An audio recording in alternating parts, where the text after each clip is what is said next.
तेजस्वितुं ओजस्वितुं तेजस्वितुं प्रचण्ड महाशक्ति होतुं प्रचण्ड महाशक्ति होतुं अनुशासन की महाक्रांति होतुं अनुशासन की महाक्रांति होतुं महाक्रांति होतुं महाक्रांति होतुं ओजस्वितुं तेजस्वितुं ओजस्वितुं तेजस्वितुं प्रचण्ड महाशक्ति होतुं प्रचण्ड महाशक्ति होतुं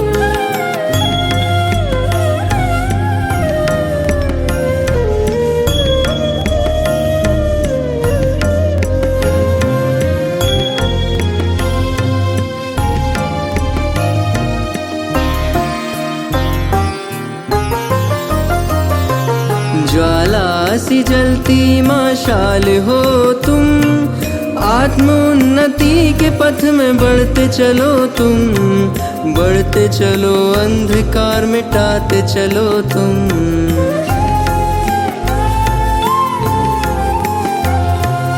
यज्ञ महावेद की प्रचंड आहुति हो तुम, सूर्य के समान महाज्योति हो तुम, महाज्योति हो तुम, महाज्योति हो तुम।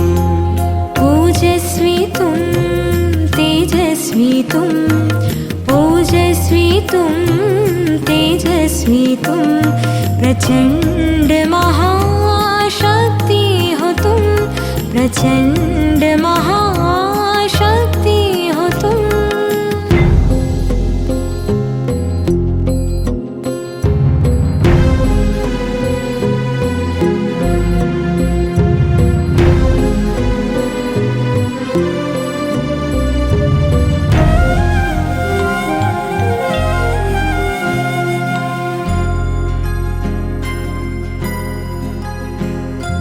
वाणी में ओज हो, मुख पे प्रखर तेज हो, तपस्या की धुन में रमे बाबा की आस हो, बाबा की आस हो।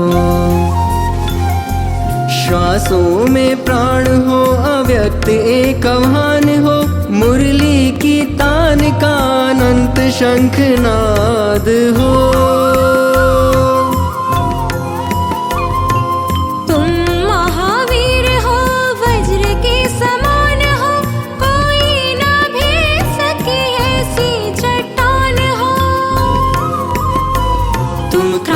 वीर हो तुम कर्मवीर हो, महिमा तुम्हारी जग में अपरंपार हो। ओजस्वितुं तेजस्वितुं ओजस्वितुं तेजस्वितुं प्रचण्ड महाशक्ति होतुं प्रचण्ड महाशक्ति होतुं अनुशासन की अनुशासन की महाक्रांति होतुं महाक्रांति होतुं महाक्रांति होतुं ओजस्वितुं तेजस्वितुं ओजस्वितुं तेजस्वितुं प्रचण्ड महाशक्ति होतुं प्रचण्ड महाशक्ति होतुं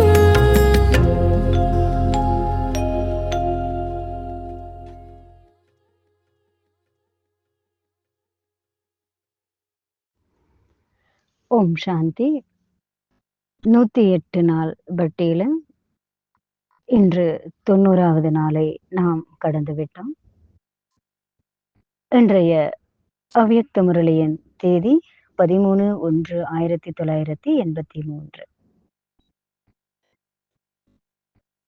விழித்தெழு தொலைதூரத்தில் அதன் பிறப்பை கொண்டிருந்த பாடல். உலகத்தினுடைய கரை ஒருபோதும் அடைய முடியாத இடமாக இருக்கு. மலை, குகைகள் மற்றும் ஆழமான காட்டின் அடர்ந்த காட்டின் ஆழமான பள்ளத்தாக்குகளில் யாருடைய அமைதியை உடைக்க எந்த பெருமூச்சும் இல்லை. செல்வமும் புகழும் இல்லை. இரண்டையும் பின்பற்றும் அறிவு, உண்மை மற்றும் பேரின்பத்தின் நீரோட்டம் உருவாகி இருக்கின்றது. அந்த குறிப்பை உயரமாக பாருங்கள். சந்நியாசியின் தைரியமாக, சந்நியாசியின் ஒரு தைரியத்தை நாம் பார்க்க வேண்டும். ஓம் தத்தத் சாத் ஓம் என்று சொல்லுங்கள். உங்கள் சங்கிலிகளை உதறிவிடுங்கள். என்னென்ன சங்கிலி எல்லாம் மாட்டிட்டு இருக்கோம், வலைகள்ல மாட்டிட்டு இருக்கோம், அதுல இருந்து விடுபட்டு வாங்க, விடுதலையாகுங்க. உன்னை கட்டுப்படுத்தும் பிணைப்புகள் பிரகாசிக்கும் தங்கம் அல்லது இருண்ட அடித்தளமானது. இந்த உலகத்தினுடைய அன்பு, வெறுப்பு, நல்லது, கெட்டது மற்ற அனைத்து இரட்டை கூட்டமும் தெரியும். அடிமையை நேசிக்கப்படுகிறான் அல்லது சவுக்கால் விடப்படுகிறான். சுதந்திரமாக இல்லை. சங்கிலிகளுக்கு தங்கம் என்றாலும் பிணைக்க குறைவான வலிமை இல்லை. அவற்றுடன் சந்நியாசிகள் தைரியமாக ஓம் தத் சாத் ஓம் என்று சொல்லுங்கள். இருள் போகட்டும், ஒளிரும் ஒளியுடன் இருளில் அதிக இருளை குவிக்க வழிவகுக்கும். வில் ஓ தி விஸ்ப், வாழ்வுக்கான இந்த தாகம் என்றென்றும் தனியும். அது பிறப்பிலிருந்து மரணத்திற்கு, மரணத்திலிருந்து பிறப்பிற்கு ஆத்மாவை இழுத்து செல்கின்றது. தன்னைத்தானே வெல்லும் அனைவரையும் அவர் வென்றெடுக்கின்றார். இதை அறிந்திருங்கள். ஒருபோதும் யாருக்கும் அடிபணியாதீர்கள். சந்நியாசிகள் தைரியமானவர். ஓம் தத் சாத் ஓம் என்று சொல்லுங்கள். சுதந்திரமாக இருக்க வேண்டும் என்ற ஆசை அனைத்து அடிமைத்தனத்திலிருந்து பிரிந்து செல்ல வேண்டும் என்ற தீவிரமான உந்துதல் வரம்புகளை தாண்டி செல்ல வேண்டும். சாமானியத்தை தாண்டி செல்ல வேண்டும். வானத்தை தொட்டு பூமியை வீழ்த்த வேண்டும் என்ற ஆசை எப்போதும் இருந்து வருகிறது. அதை தாண்டி செல்வது பலவீனத்தை கைவிட்டு வலிமையை தழுவுவது. அடிமைத்தனத்தின் வாழ்க்கையை கைவிட்டு சுதந்திர மண்டலத்திற்குள் நுழைவது. ஓம் சாத் தாத் சாத் ஓம். நீங்கள்தான் மிக உயர்ந்தவர்கள், மிக பெரியவர், ஆழமானவர், அன்பானவர். இன்றைய அவ்வியக்த முரளியின் சுய உணர்வின் சுழற்சியை பற்றி பேசுகிறார் பாப்தாதா. சுய உணர்வின் இந்த சுழற்சி இருப்பிடம் நித்தியத்தினுடைய நடனமாக இருக்கின்றது. நீங்கள் இந்த உலக கால சக்கரத்தினுடைய சுழற்சியை அறிந்தவர் அல்ல. ஆனால் நீங்கள் சுழற்சி, படைப்பு மற்றும் சுய உணர்தலின் மூலமாக இந்த டிஸ்கஷன் நாம செஞ்சுட்டு இருக்கோம். ஒரு பந்து வீசுறாங்க, அப்படி கிடையாது. நீங்கள் அறிந்தவர், நீங்கள் படைப்பு மற்றும் நீங்களே சுழற்சி. பந்து ஒரு இடத்துல வீசும்போது திரும்பவும் அந்த பந்து என்ன பண்ணுது, சேவர்ல வீசும்போது தானாகவே வந்து சேருது. அதே போலதான் இந்த உலகத்தினுடைய கால சுழற்சியும் அப்படிப்பட்டதா தான் இருந்துட்டு இருக்கு. இந்த சுழற்சியை சுழற்றுங்கள். உண்மை ஆத்மாக்குள் உள்ளது. ஆத்மாவின் நாடகம் 5000 வருடம். 5000 வருடங்களில் இந்த சுழற்சியின் மூலமாக ஆத்மா நகருகின்றது. 8 + 12 + 21 + 42 + 9 1 என்பது 84 பிறவிகள் ஆகுது. முதல்ல 8 பிறவி, அடுத்தது 12 பிறவி, அடுத்தது 21 பிறவி, அடுத்தது 42 பிறவி, அடுத்தது ஒரு பிறவி. மொத்தம் 84 பிறவிகள் ஆகுது. நாம் ஞானத்தை அறிய வேண்டிய அவசியம் கிடையாது. ஏன்னா நாமே ஞானத்தினுடைய ரூபமாக இருக்க. 84 பிறவிகளை பற்றிய அறிவு புத்தகத்துல, இந்த ஞானம் எந்த புத்தகத்திலையுமே கிடையாது. இது இப்போ நம்ம கிட்ட மட்டும்தான் இருக்கு. ஒவ்வொரு பிறப்பையும் அறிந்திருப்பதை பற்றியே பாபா பேசுறாரு. நம்முடைய பிறப்பினுடைய ஜாதகம் நமக்கு தெரியும். இப்ப நமக்கு வைரம் போன்ற வாழ்க்கை உள்ளது. வைரமாக இருப்பது என்பது எரிப்பது, பிரகாசிக்க வைப்பது. வாழ்க்கையின் அனுபவங்களை நீங்கள் அனுபவிக்கும் வரை நீங்கள் வைரத்தை போல பிரகாசிக்க முடியாது. அனுபவங்கள் சவாலானவை, அனுபவங்கள் கடினமானவை, அனுபவங்கள் மிகவும் பதட்டமானவை. ஆனால் வாழ்க்கையின் இந்த அமில சோதனையில் தேர்ச்சி பெறாமல் நீங்கள் வைரமாக மாற முடியாது.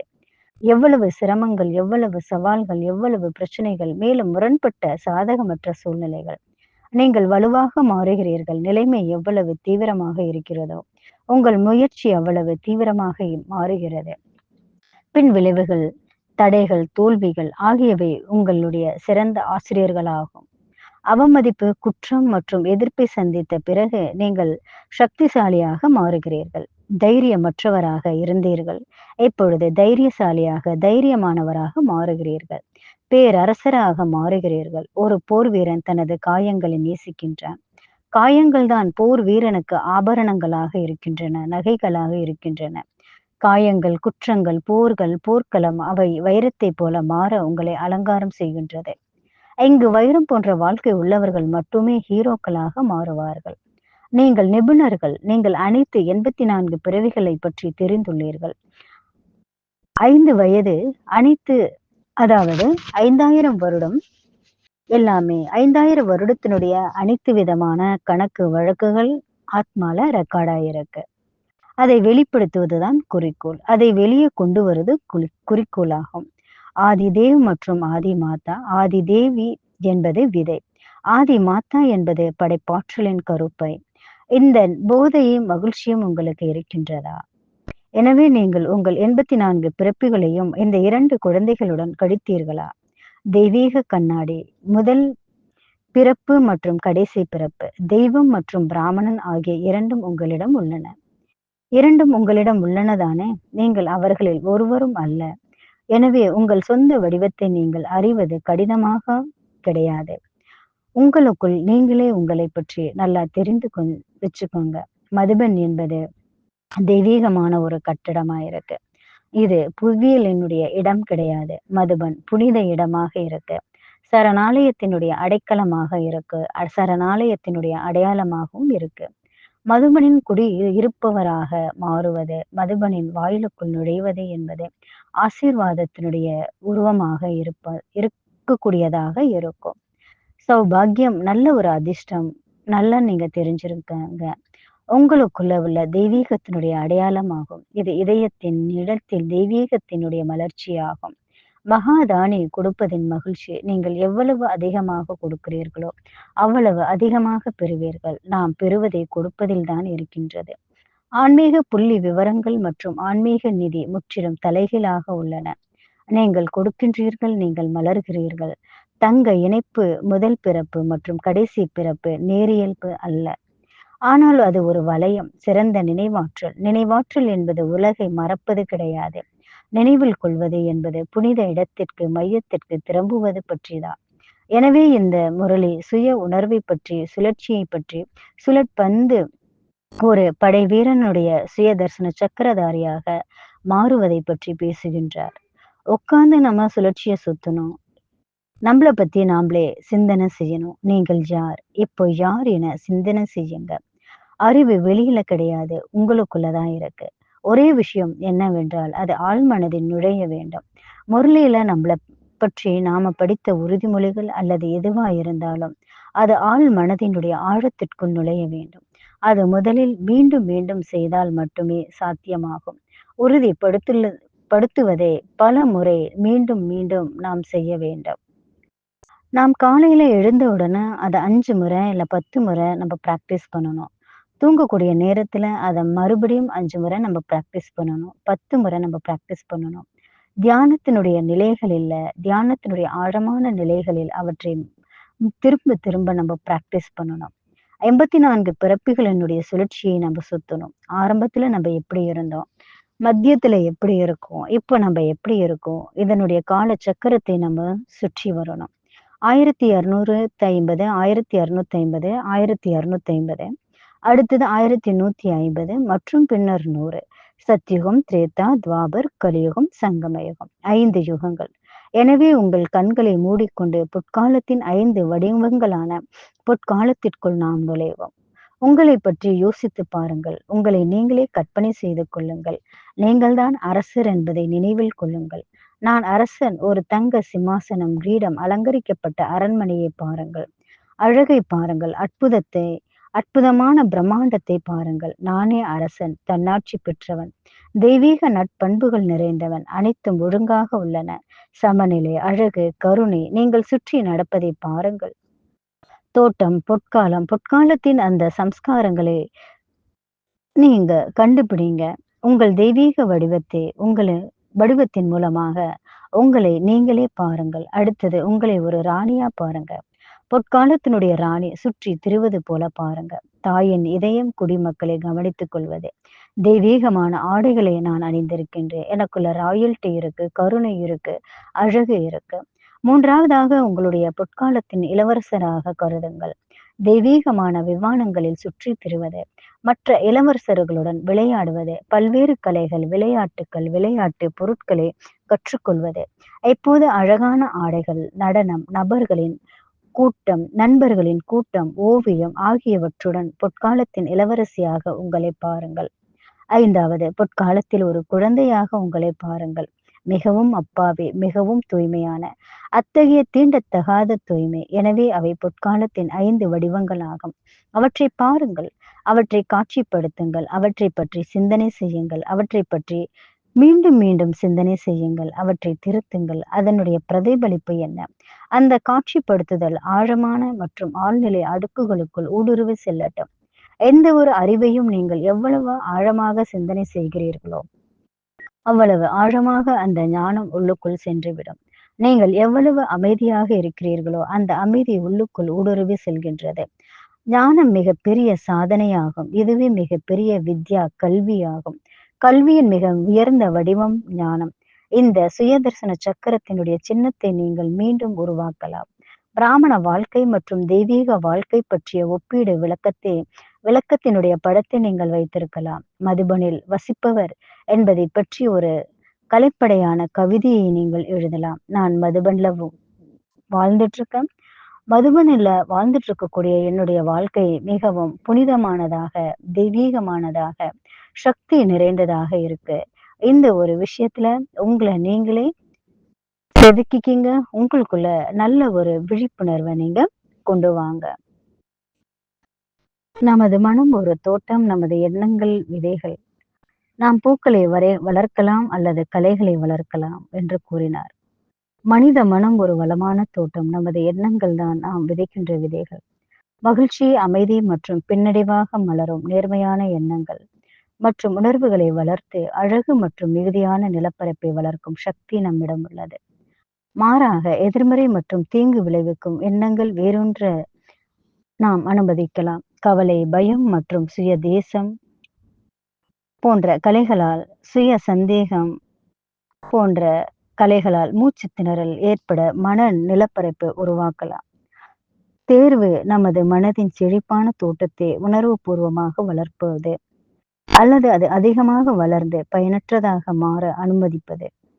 அடிப்படையில் விதையை விதைப்பது ஒரு முறை. மனதின் முதன்மையானது என்னவென்றால் காட்டப்படுவது நிச்சயமாக வளரும். எனவே தெய்வீகம், மலர், நட்பண்புகள், பேரின்பம் ஆகியவற்றின் விதைகளை நாம் வாழ்க்கையை ஒரு தெய்வீக தோட்டமாக மாற்றுவதற்கு ஒவ்வொரு கணமும் நமக்கு வாய்ப்பு உள்ளது. வாழ்க்கையின் பகுதிகளில் நாம் மிக சுதந்திரமாக உணர்கின்றோம். இந்த முயற்சியை சிரமமின்றி சுதந்திரமாக செய்ய விரும்புகின்றோம். உண்மையில் நாம் சரணடைய பயப்படுகின்றேன். ஏனென்றால் விட்டு விடுவது என்ற யோசனை கட்டுப்பாட்டை இழப்பது போல் உணர்கிறது. ஆனால் உண்மை என்னவென்றால் கட்டுப்பாடு எப்போதும் ஒரு மாயை. நான் மிகவும் இறுக்கமாக பிடித்து கொண்டது கட்டுப்பாடு அல்ல. அது கவலை, நிச்சயமற்ற தன்மையின் நிலையான விஷயமாகும். ஒவ்வொரு விளைவையும் நிர்வகிக்க முயற்சிக்கும் போது நான் கவலையின் எடையை சுமந்தேன். செல்வாக்கின் சக்தியை அல்ல. சரணடைவது என்பதை விட்டு கொடுப்பது அல்ல. இது தவறான கட்டுப்பாடு உணர்வை வெளிப்படுத்துவது மற்றும் வாழ்க்கையின் ஓட்டத்தை தழுவுவது பற்றி உள்ளது. கட்டுப்பாட்டின் போர்வையில் இருக்கும் கவலையை நான் விட்டு விடும்போது அமைதி, நம்பிக்கை மற்றும் திறந்த மனதுடன் வாழ்வதற்கான சுதந்திரத்திற்கு நான் இடமளிக்கின்றேன். ஒவ்வொரு கணமும் பாப்தாதாவை அவருடைய மடியில் வைத்திருப்பதை நான் பார்க்க விரும்புகின்றேன். இதனால் ஒவ்வொரு தடையும் சிரமமின்றி மறைந்துவிடும். ஏனெனில் அதன் பாதுகாப்பான இடமாகும். ஆன்மீக பரிசுகள் நாம் வாழ்க்கையில் ஏற்கனவே இருக்கும்போது மட்டுமே நாம் கொடுக்க முடியும். வாழ்க்கை பெரும்பாலும் அமைதியான தூதர்களை அனுப்புகின்றது. பொறுமை, அமைதி, நம்பிக்கை, மனத்தாழ்மை மற்றும் அன்பு ஒவ்வொன்றும் இருப்பின் சிக்கல்களின் மூலம் நமக்கு வழிகாட்ட ஒரு பாடத்தை எடுத்து செல்கின்றன. நான் பொறுமையை பரிசாக வழங்குகின்றேன். வளர்ச்சி என்பது ஒரு பயணம், ஒரு இனம் அல்ல. வாழ்க்கையில் மிகவும் நீடித்த விஷயங்கள் செழிக்க நேரம் எடுக்கும் என்று பொறுமை கிசுகிசுக்கின்றது. நான் அமைதிக்கான பரிசை வழங்க விரும்புகின்றேன். புயலின் மத்தியிலும் கூட நான் அமைதியாக நங்கூரமிட்டு குழப்பத்தை தாண்டி உயர முடியும் என்பதை அமைதி நமக்கு கற்றுக் கொடுக்கின்றது. நான் மனத்தாழ்மையை பரிசாக வழங்க விரும்புகின்றேன். மனத்தாழ்மை என்பது உண்மையான தத்துவம் என்பதை நம்மை சுருக்கிக் கொள்வதில் அல்ல, மற்றவர்களை கிருபையுடன் உயர்த்துவதில் உள்ளது. என்பதை காட்டுகின்றது. நான் நம்பிக்கையை பரிசாக வழங்க விரும்புகின்றேன். தன்னம்பிக்கை தனது தனித்துவத்தை மன்னிக்காமல் சொந்தமாக நமக்கு தைரியம் அளிக்கின்றது.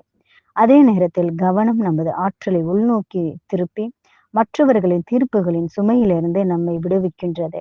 நான் சுதந்திரத்தை பரிசாக வழங்க விரும்புகின்றேன். சுதந்திரம் நமது உள் உலகம் மட்டுமே வடிவமைக்க முடியும் என்பதை வெளிப்படுத்துகிறது. அன்பு அனைத்திற்கும் மேலாக அது துரத்த வேண்டிய ஒன்று கிடையாது. ஆனால் ஏற்கனவே ஒளிரும் ஒளி என்று நமக்கு உறுதியளிக்கின்றது. ஒரு சிறப்பான ஆத்மாவுக்கு தான் நான் அன்பை அன்பை அன்பை பரிசாக வழங்குகின்றேன். இறுதியில் மற்றவர்களின் இதயங்களின் நீடித்த அடையாளத்தை விட்டு செல்லும் எங்கள் கருத்துக்கள் அல்ல, ஆனால் நாங்கள் பகிர்ந்து கொண்ட அன்பு கருத்துக்கள் உரையாடல் அல்லது விவாதத்தை தூண்டினாலும் அது நமது கருணையின் அரவணைப்பு, நமது இரக்கத்தின் ஆழம் மற்றும் நமது அக்கறையின் நேர்மை. அன்பு வார்த்தைகளை மீறுகிறது, அது செயல்களில் உணரப்படுகிறது. மற்றவர்கள் மதிக்கப்படுவதையும் புரிந்து கொள்வதையும் நாம் உணரும் விதத்தில் நாங்கள் வளர்ந்த தொடர்புகள், நாங்கள் வழங்கிய ஆதரவு மற்றும் நாங்கள் சுதந்திரமாக வழங்கிய அன்பின் அடிப்படையில் எங்கள் மரபு கட்டமைக்கப்படும். அன்பு நம் வாழ்க்கையின் வரையறுக்கும் அம்சமாக இருக்கட்டும், ஏனென்றால் அன்பு உண்மையிலேயே என்றும் எப்பொழுதும் நிலைத்திருக்கக்கூடியதாக இருக்கும். ஓம் சாந்தி.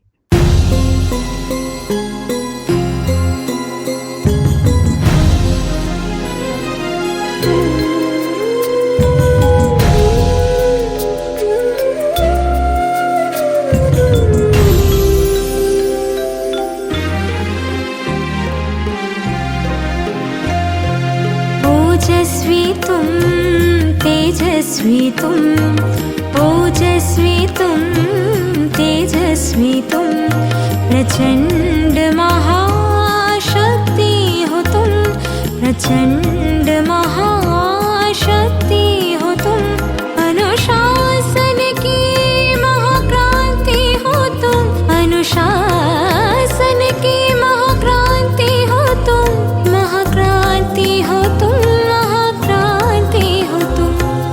ओजस्वी तुम तेजस्वी तुम, ओजस्वी तुम तेजस्वी तुम, प्रचंड महाशक्ति हो तुम, प्रचंड महाशक्ति हो तुम।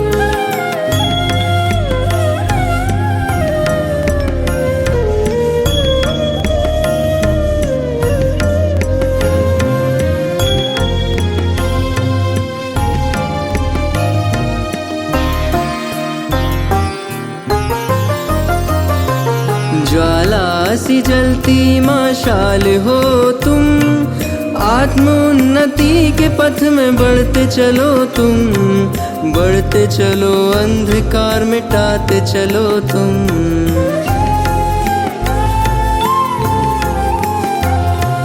यज्ञ महावेद की प्रचंड आहुति हो तुम, सूर्य के समान महाज्योति हो तुम, महाज्योति हो तुम, महाज्योति हो तुम। ओजस्वी तुम तेजस्वी तुम, ओजस्वी तुम तेजस्वी तुम, प्रचंड महाशक्ति हो तुम, प्रचंड महाशक्ति हो तुम।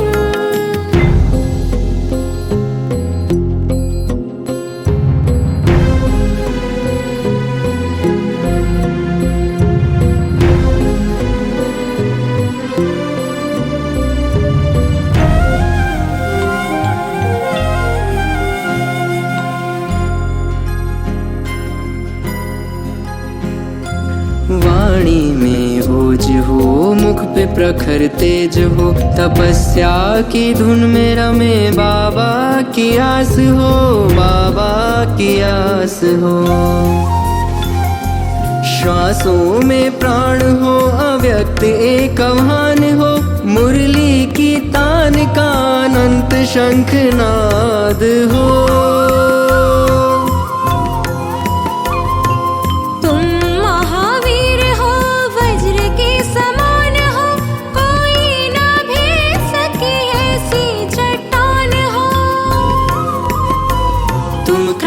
वीर हो तुम, कर्मवीर हो, महिमा तुम्हारी जग में अपरंपार हो। ओजस्वी तुम तेजस्वी तुम, ओजस्वी तुम तेजस्वी तुम, प्रचंड महाशक्ति हो तुम, प्रचंड महाशक्ति हो तुम।